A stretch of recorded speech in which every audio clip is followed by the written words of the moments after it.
On this week's episode, are we being a Grinch when it comes to On this week's episode, are we being a Grinch when it comes to Christmas in November? What's the new direction for Netflix? And is it time to get a little bit of And is it do or die for Hitman? All this and more as we reach our next stop, the PCC Multiverse. And we're back with another episode of the PCC Multiverse. This is Gerald Glassford from Pop Culture Cosmos and Game Source. We truly appreciate everyone out there listening to all of our great programming. But it wouldn't be a PCC Multiverse without the man himself. It is the leader. Well, actually, if you're coming from space, it's in the past couple weeks, all I've heard is stuff going on about these alien ships supposedly that have been entering whatnot. It is the Martian leader of the Humanica Media. You got to check out everything going on with Humanica Media today at humanicamedia.com, Humanica Media on Facebook, YouTube, Instagram, and so much more. It is my good friend. It is Josh Peterson. Beep, beep, beep, beep, beep, beep, beep, man. It is going to be another great weekend in pop culture. Wouldn't that be great, though, if we did? I mean, I don't know if it'd be great, but wouldn't it be cool if we did discover an alien life form out there? I mean, I would hope it wouldn't be benevolent, but still, like, it would give us reason to look up to the stars again, and that's not something we do much these days. This is true. I remember you talking about the time of First Man. You were talking about the hopes and dreams we have as youth, and looking up into the stars and wondering more about it. And unfortunately, First Man didn't come off too well. Looks like it's just another bump in the road for some of the actors that were involved. But hey, it would be nice if we could go ahead into the stars and understand and learn more about it, because we're just pretty much at what I think is a blip in the stratosphere as well. And wouldn't it be nice to know if there was someone out there that wanted to go ahead and make nice with us, and maybe sit down and watch some great pop culture movies with us this holiday season. Watch some great pop culture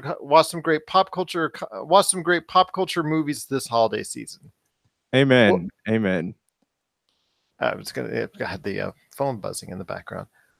Well, it is going to be another great episode we've got for you today. We've got Tyler Baker from the Fantasy Football Prater podcast. He's going to be previewing some of the games in Week 10 in the NFL.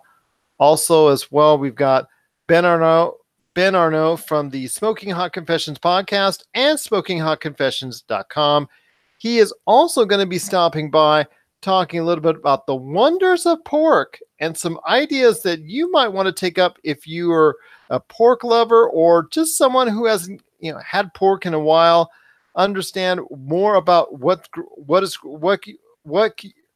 you can do with pork on the grill. He's got some great ideas on that, and he's coming up with that later in the episode. We'll also talk, Josh and I, about what's going on with Netflix. They're making some changes, so I wanted to hear some quick thoughts from Josh on the new direction that they're going with a lot of the anime, but also a lot of the shows that are going, and also a lot of the shows that are leaving the network as well. And then last but not least, we also want to go and touch on Hitman, as Hitman 2 is coming out as Hitman 2 is releasing into the stores. Is it a do or die situation for Eidos Interactive, and the fact that it is no longer being supported by Square Enix now that they're on their own? Is it now a do or die situation for Hitman?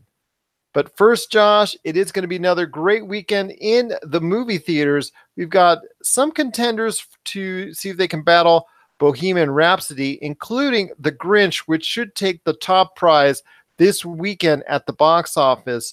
That's looking to do between about 50 to 60 million, another 50 to 60 million dollars domestically here at the box office. Another great weekend planned. Your thoughts on The Grinch? Is it something that you're interested in seeing? I know a lot of publicity has gone the way in this version of it, because it is, again, an animated feature, and it's also starring a mega superstar that's hot right now, especially because of his Marvel duties in Benedict Cumberbatch. This is a weird one because I don't think that's gonna do solid numbers right away. I feel like it's gonna be kinda like Elf, how Elf wasn't like a hit when it first came out, but as, like, the holidays were strolling around, people going to see it on Thanksgiving and go to see it during Christmas break. I feel like that's where The Grinch is going to, kinda shine a little bit, because especially because you got, Fantastic Beasts coming out. I don't know how well Robin Hood's gonna do, and it also has not only does that have Benedict Cumberbatch working for it, but also has the fact that like Disney's got the Nutcracker coming out. But what I've read about the Nutcracker so far is that nobody really knows what it is, and it's not the Nutcracker that they grew up with. So it's kind of a weird like Wrinkle in Time type thing. Well, it is suffering at the box office currently. It is now it actually performed less than expectations, and this weekend is actually going to be doing much less than that. At around just under 10 million it's projected to do. There's also other major movies that are out. There's also other major movies coming out this weekend, including one that's overseen and produced by J.J. Abrams' company, Skydance, and that is Overlord, which deals with a World War II scenario where some Allied soldiers get mixed up with some experimental type deals at a Nazi facility, which it may include some zombie action there. It's sort of a different beat on the zombie genre, and a movie that you have been very critical of in the past, and that is The Girl in the Spider's Web. It's the, I guess, it's the supposed spiritual sequel in the Girl with the Dragon Tattoo movie. It's a sequel to that. So I want to hear your thoughts on both Overlord and The Girl in the Spider's Web. Just want to hear your thoughts.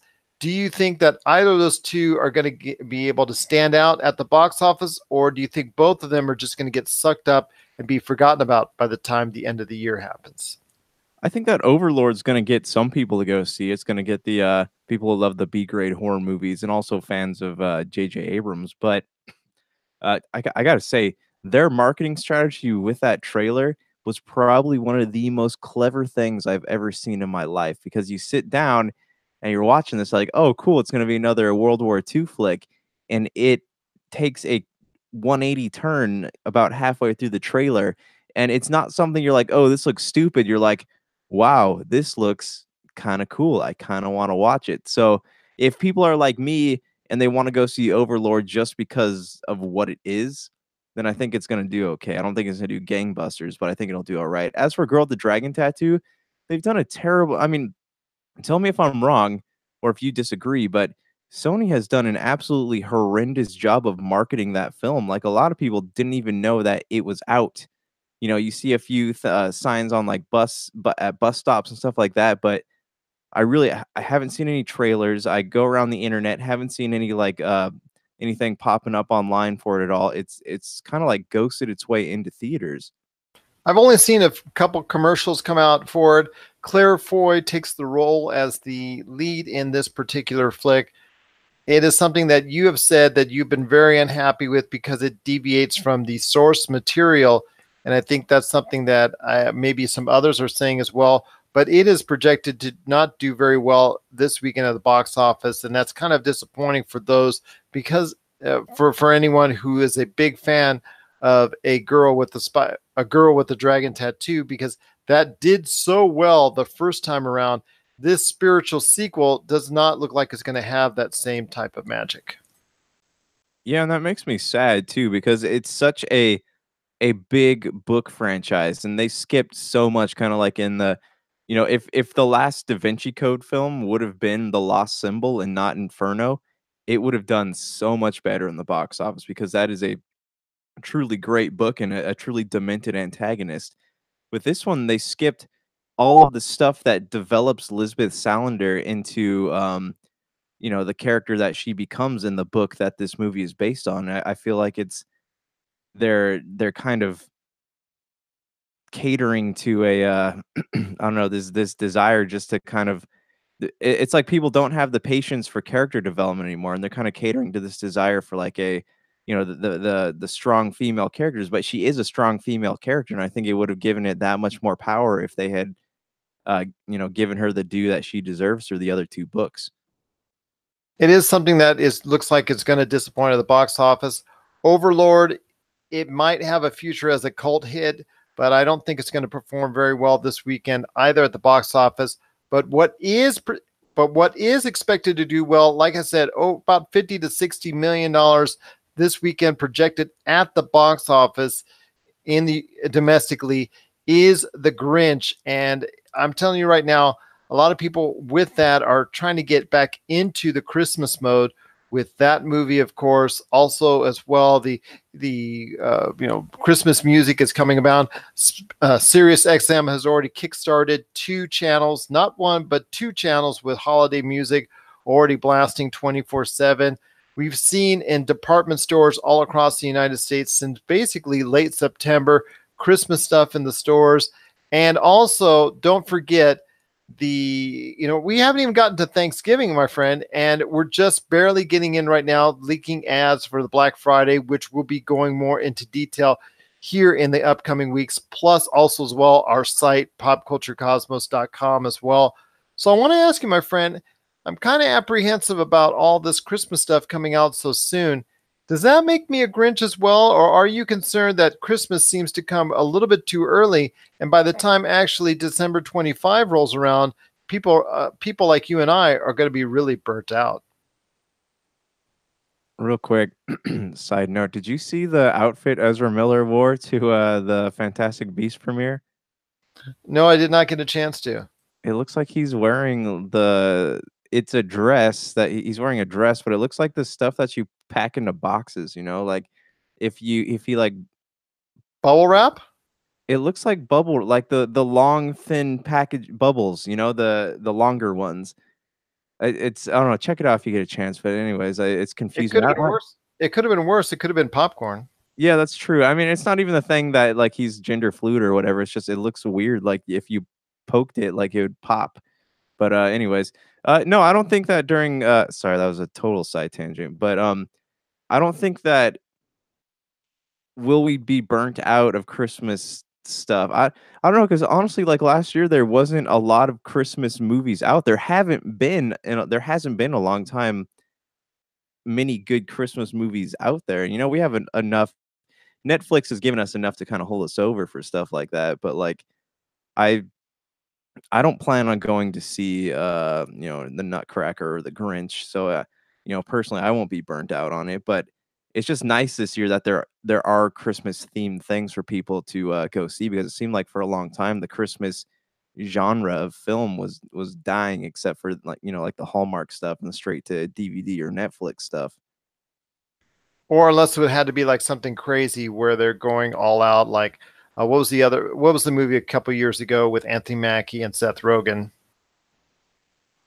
Oh, that also had Joseph Gordon-Levitt in it, right? Yes, that's correct. Can't remember what it's called, but yeah, no, I know which one you're talking about. And they were doing a lot of Christmas themed, like Bad Santa remake, the Bad Santa sequel, and some other stuff that they would do each and every year that was kind of like a funny type deal instead of a true Christmas story. But you maybe with the 25th year, the 25th anniversary of A Nightmare Before Christmas, maybe that will be the closest thing we're going to get. But true Christmas stories, I think that's something that may be lacking. I mean, the Polar Express now is still advertised and still utilized on retail products all over, that people are now beginning to see pop up all over the place, as far as, again, the Polar Express each and every year with some Polar Express related items. So even a movie like that, which actually didn't do huge box office, but did okay at the box office, is now garnered an extended life because of the fact that there may not be other things to supplant that as far as a Christmas staple each and every year going forward. Right. And that's why we're seeing a lot of the stuff that we see over and over again become these Christmas staples in our pop culture diet. And also, Love Actually, great movie. And last year they made a short film sequel to it, right? So I mean, there are staples like Christmas movies that are staples of pop culture that we just, I think we've just filmmakers or people in general just kind of failed to recapture that magic over the years.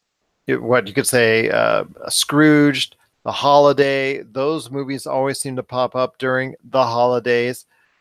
obviously Jimmy Stewart and his film that, and obviously there's a few others that seem to pop up each and every year that are standby and traditional, but we don't really get that new overwhelming Christmas movie type deal. So maybe it's just me. I don't know. Maybe it's just me, but I think Christmas seems to come earlier each and every year. People are just trying to go ahead and get into the Christmas spirit a little bit sooner than I think they should, because it just seems like by the time 6-8 weeks rolls around and it finally is Christmas, people will be so burnt out on what they've already heard and seen and reacted to when it comes to the Christmas holiday season that they won't actually have enough energy for Christmas itself.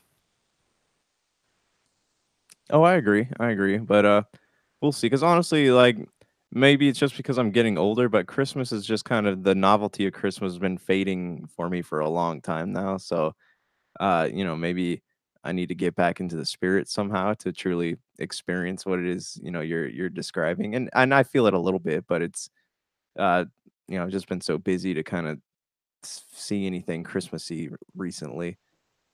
You're a mean one, Mr. Grinch. I think both of us now are feeling like a little bit. I think both of us now are feeling a little bit like Grinches because of the fact that there's so much pushed upon us when it comes to Christmas, way before the actual Christmas holiday season. What are your thoughts out there on the Christmas holiday season? Does it start too soon? Is it just right? Are you excited for the Christmas holiday season? Share us your thoughts on that. And also, are you going to check out The Grinch, Overlord, or A Girl in the Spider's Web? Share us your thoughts, popculturecosmos@yahoo.com. Also as well, Pop Culture Cosmos, Humanica Media, and Game Source on Facebook and Twitter as well. And before we head to the break, just want to make sure everybody knows, again, we will be going ahead and dissecting for Thanksgiving and Black Friday all the great deals that are out there, and we'll be providing a list of all the deals. Well, we're providing a list of the top 10 deals that you need to follow, especially if you're involved with a lot of stuff with pop culture, consumer electronics, etc., etc.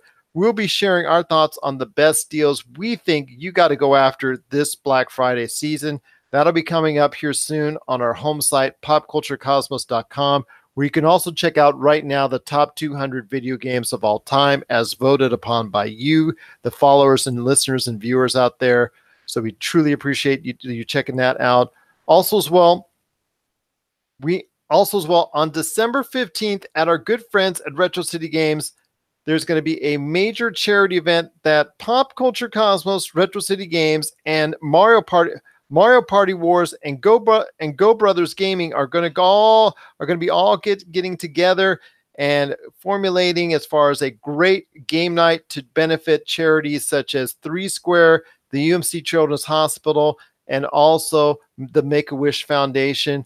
If you want to know more about it, we're going to be coming up with info on that starting next week, so check out that. But again, it's December 15th at Retro City Games. You got to go ahead and stop by and check us out and check it out on that date. Or if you cannot make that date, but you want to go ahead and donate a gift, whether it's a toy, whether it's canned food, or whether it's a monetary donation, just stop by our good friends at Retro City Games in Las Vegas. And I lost Josh.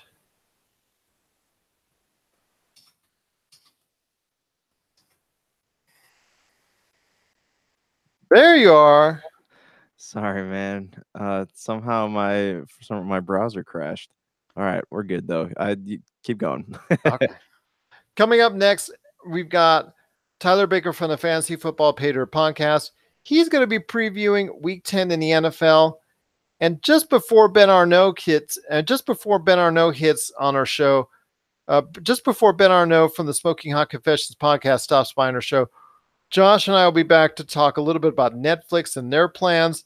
And then on the back end, we're going to be talking about the future of Hitman. This is the PCC Multiverse. And we're back with the show. Once again, it's Gerald coming right back at you here. If you need a listing of where we're at or what podcast networks you need, or where we're at, because when it comes to radio, because we're on over 15 different radio stations being played 7 days a week, including our latest station coming up, Pulse Radio. And we thank them so much for allowing us to be a part of their schedule. Check us out. Check out our schedule. Check out our listings today on the Pop Culture Cosmos and Game Store's Facebook channel. Right there, it's pinned up there. Plus, also, it's displayed right there for you, the schedule of where we're at and when we're being played. And then also, if you take a look at it on the pin post, you can check out where we're being played at as far as over 30 different podcast networks. You get a great deal of those networks right there for you as well. Josh, I know you got a great thing going on when it comes to Humanica Media. So share the goods, my friend. What's going on with Humanica Media? There'll be a new Topic Apocalypse going up this weekend, and also we're recording a special episode where on the show we have always kind of strayed away from talking about religion because it's such a polarizing topic, but we all have enough experiences in religion that we figured it's about time we did talk about it. So I got a buddy coming on who I used to work at a church with, and he's a former pastor, and we're going to be talking about the church and tribalism and religion and all that good stuff. So if you want to hear something controversial, you best tune into that. I pray no one gets hurt during the making of that episode. Zing.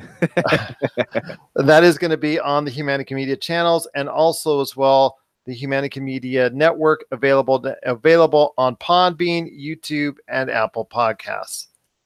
My friend, also as well, I wanted to mention for December 15th, and our charity event in cooperation with Retro City Games, Mario Party Wars, and Go Brothers Gaming.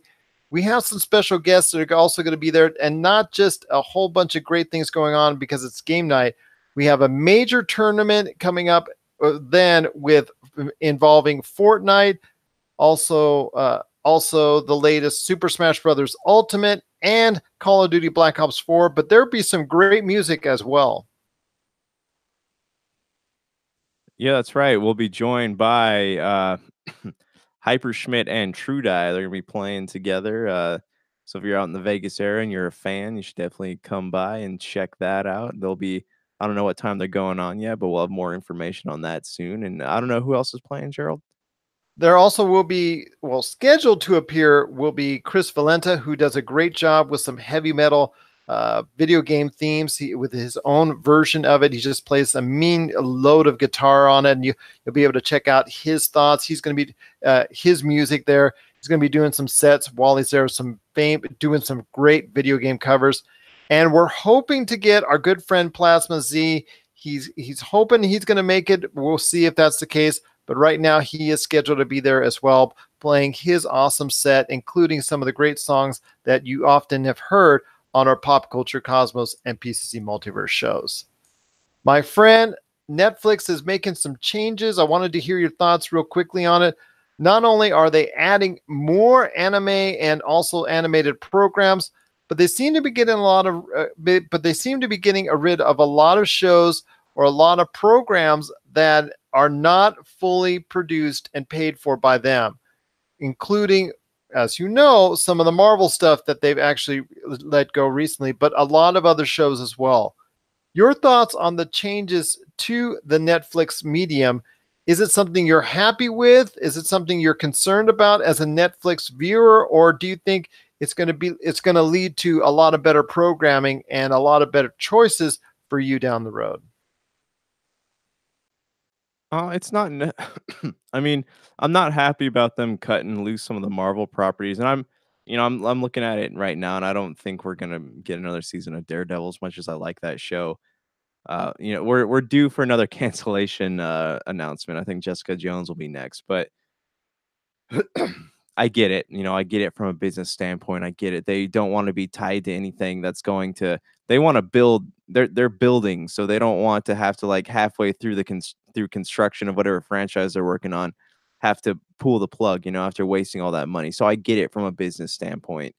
Um, it goes to show you, though, like, Netflix, whatever it is that they're doing, they have to do themselves, because everybody wants to have their own streaming service these days, and that's kind of ridiculous. So Netflix really, like, They can't team up with anybody. They have to team up with individual producers and directors. They can't team up with studios because how long until they pull a Disney, on them and they want to go create their own service, or they partner up with Nickelodeon or something, and then Nickelodeon's like, "Oh, hey, we're going to put our own streaming service out." It's right now, like, it's more of an inevitability than anything else. So that's what makes me sad about the whole thing. But, knowing this, Netflix does have the chops to create really great original content, and they've proven that to us in the past. So I'm not too worried about their future, but it does bum me out some of the series that I'm already attached to. I don't, were we about to break into the anime talks here?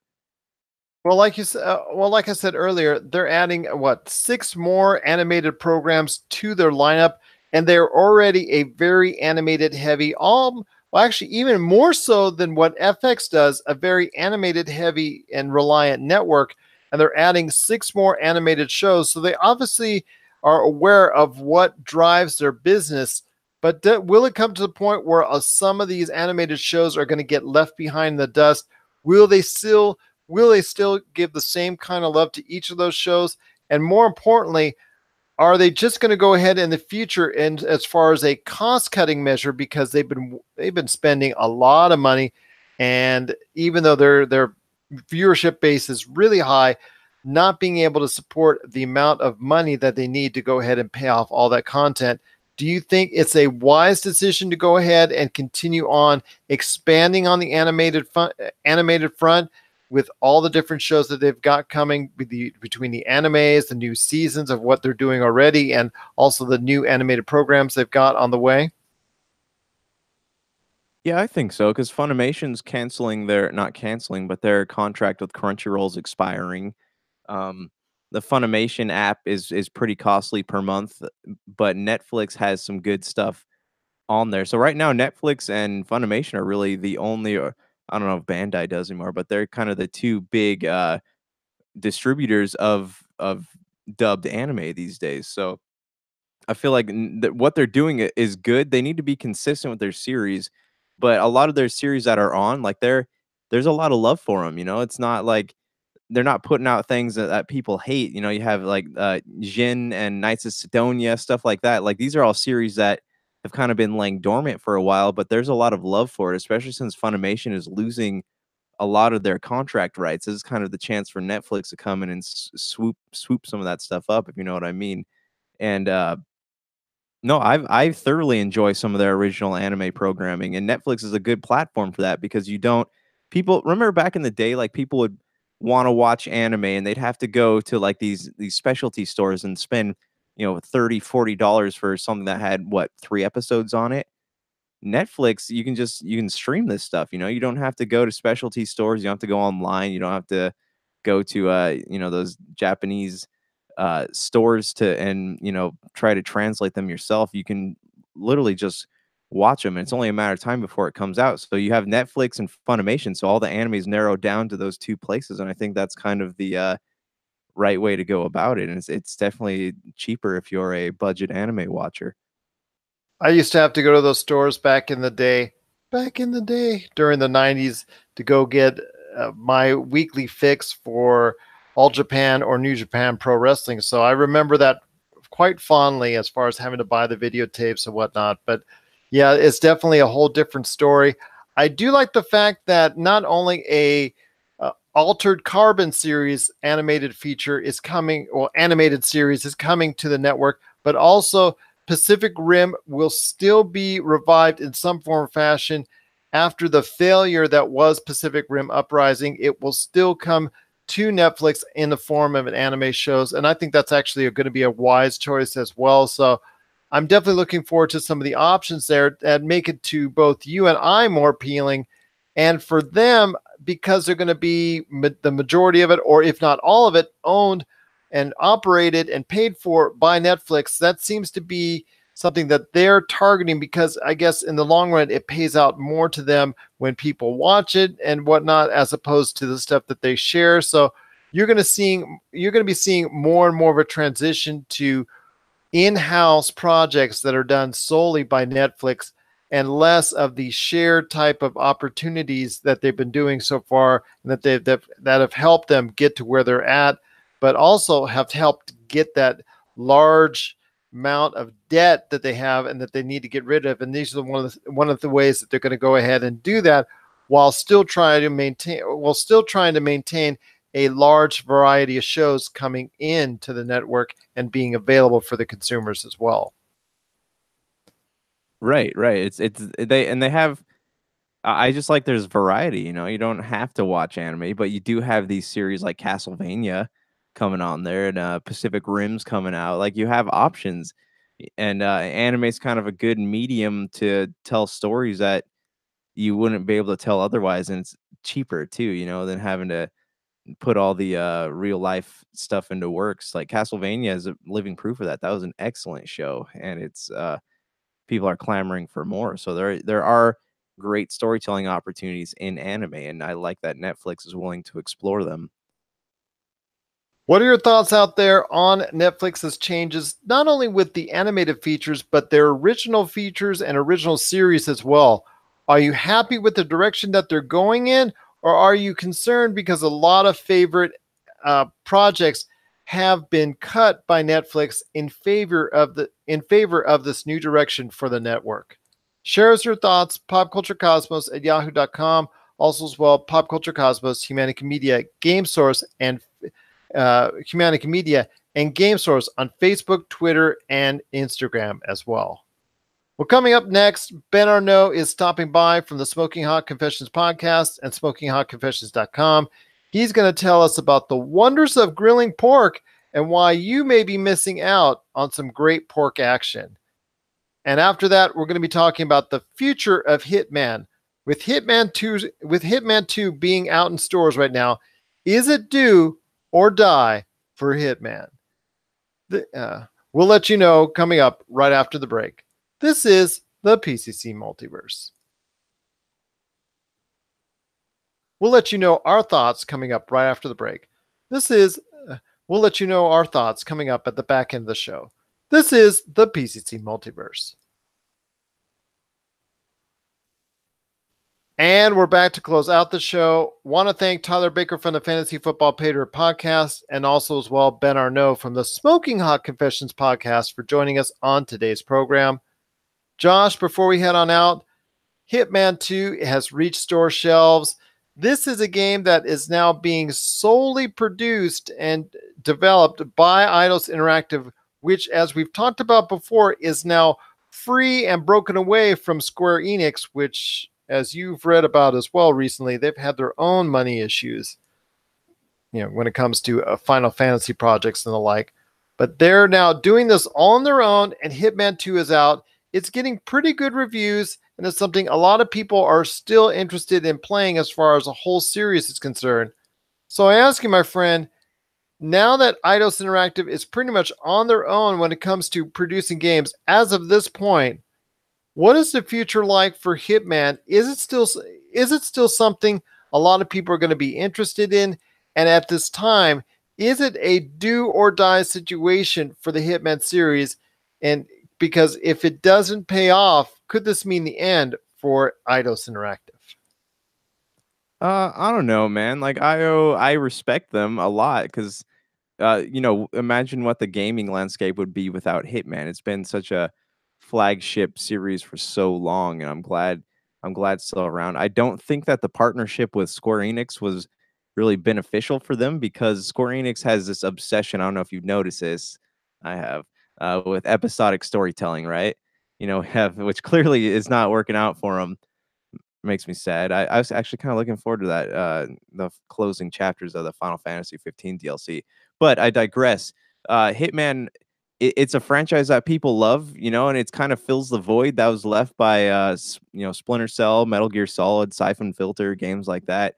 Hitman stepped in, gave people that stealthy gameplay that they craved from things like that, and it's well done, especially like it's done a great job of making the jump from old generation consoles to newer consoles, and it still manages to look fresh and have an engaging story. And I like that they're always casting celebrities in vocal roles and stuff. We got Sean Bean in this new one. Hopefully he doesn't, or he will die. We all know this already, but they do a good job. And like just out at the floor on E3 this past year, there's a lot of signs everywhere, but there's a lot of love. Like there's a lot of fans who wear Hitman stuff, and like there's still this franchise has a lot of goodwill, especially after being split from Square Enix. Because I know a lot of people were worried that Square Enix was going to keep the Hitman IP, but luckily they didn't. So there's a lot of love out there for this, and there's a lot of life left in it. And I think as long as this game sells well, if it sells well and they give, and the fans are not like chewing it up and spitting it out, I think that there's still a very healthy and lucrative future for the Hitman franchise. But what are your thoughts on it? Well, IO Interactive, which is the maker of the Hitman series, I think a lot is riding on it because they're now, like I said before, broken away from the Square Enix shadow. And you're right, Square Enix has made a lot of bad maneuvers lately, and unfortunately, the DLC for Final Fantasy 15 is one of them, and that's led to an ugly breakup. As has been reported, one of the developers has left and is going to start his own studio because of the fact he's just been so royally he's obviously mispleased with the way that the direction of the game and all that. As far as and Square Enix is obviously unhappy because they've lost tens of millions of dollars as well on it. So be that as it may, IO Interactive has left that nest of Square Enix. They're now working in partnership as far as with publisher Warner Brothers Interactive. Both IO Interactive and Warner Brothers Entertainment both need a hit at this point in time. The sequel to Shadow of Mordor was not the success that I believe everybody was hoping would be, especially because the first one was so good. So Warner Brothers does need a hit this holiday just as much as IO Interactive. Yeah, I hope so. I think it'll do well. There's a early reviews I've been reading seem to be doing pretty well. And honestly, like there's not a lot that you can do in a game like Hitman to really diverge from the path, and kind of upset gamers. There's nothing out there that's like that. The only thing that I am curious about is people are still like neck deep in Red Dead and Assassin's Creed. So I'm wondering like, are people going to take the time to play Hitman? Or maybe, this is going to be one of those games where we don't see a big hike in sales until, late December, early January. Maybe it's going to be a slow burner, but I hope that doesn't spell doom for IO as far as, you know, sales go at this moment in time. And also, Fallout 76 on the way, so that won't help matters for a game Which is also not getting kind of being panned a little bit because they put the early access out there, and I'm not hearing great things about it. Yes, but the name is still out there with Fallout 76, and it may not garner the attention of the previous Fallouts, but it's still going to be a big seller as compared to some of the other stuff that's coming out. And a game like Hitman 2, which is, like I said, from Warner Brothers, being published by Warner Brothers, could be a hit. We're not sure, but it's going to be iffy because of the fact that it won't have the same type of marketing push. It just doesn't have the same type of big name for this holiday season. And you're right, people are so entrenched right now with Fallout, with what will soon be Fallout 76, Call of Duty Black Ops 4, Fortnite, of course, Red Dead Redemption 2. All those games are going to be on the mind of everybody right now. PUBG just went free for the Xbox One for a limited amount of time. So there's a lot of attention going to all these other games. And a game like Hitman 2 could definitely get swept under really quickly if they're not careful. And at this point, it's just a wait and see whether or not it is going to be a do or die situation for Hitman 2, Warner Brothers, and IO Interactive. What are your thoughts out there on the latest Hitman? Are you ready to play it? Have you been playing it? Share us your thoughts. Share us your. Have you? Are you ready? Are you getting ready to go ahead and become the latest assassin, or are you just interested in other games and maybe we'll be playing it at another time, if at all? Share us your thoughts. popculturecosmos@yahoo.com. Also as well, Humanica Media, Game Source, and Pop Culture Cosmos on Facebook, Twitter, and Instagram as well. So, my friend, it's going to be a great weekend we have coming up in pop culture. A lot of great stuff going on: video games, movies, television, streaming, consumer electronics. Black Friday's around the corner. We've got our charity event coming up on December 15th. A lot of great stuff going on, a lot of things that are being done. Any last thoughts, my friend? Because it's just a really a great time for anyone who's interested in pop culture. Yes, please check out our official website at www.popculturecosmos.com. It was a pain in the butt to build, so I would love if you just kind of cruised over and enjoyed it a little bit, you know? It was a lot of hard work that was done. My compliments again to Josh for being able to go ahead and execute that as best as he could. There's a lot of stuff that we still have to do and we have to work on it, but there's a lot of great material, great content that's there. And so hopefully you get a chance to check it out today. That is popculturecosmos.com. So for Josh Peterson, this is Gerald Glassford. It's another beautiful day in paradise right here in the PCC Multiverse. We thank you for listening. And here's hoping you have yourself a great day. Did you want to do the Christmas promos now, or did you want to do them? You want to just me pop right back on? Do you want to do it on the tail end right now?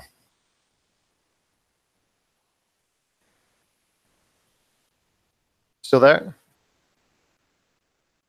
Gosh, Is there any chance we could do them like anytime on Saturday? Is that sure, yeah, absolutely. Okay, because I still gotta submit my grades real quick, so I just am trying to get all this. I told you, dude, you just got to do F. Juggling life, man. For real though, we should talk about Square Enix one episode, and also we should talk about why Love Actually is such an enduring Christmas movie. Because dang, dude, it hits every cliche in the book, but it is so damn good. All right, fair enough, man. We could do Square Enix on Sunday, and then Love Actually, I would want to wait till December. Okay, sounds good, man. Yeah, we got to do those popular Christmas. We'll do that popular Christmas movie thing. We'll touch on it. Which Christmas movies you want to see? We'll do something like that. And this is going to be on the back end right now. Hi, everybody, but not. But yeah, we can go ahead and touch on that. But yeah, Square Enix, obviously with the issues. Well, we kind of touched on that today. But what more would you want to delve into it? How everything they do is, I feel like giving what that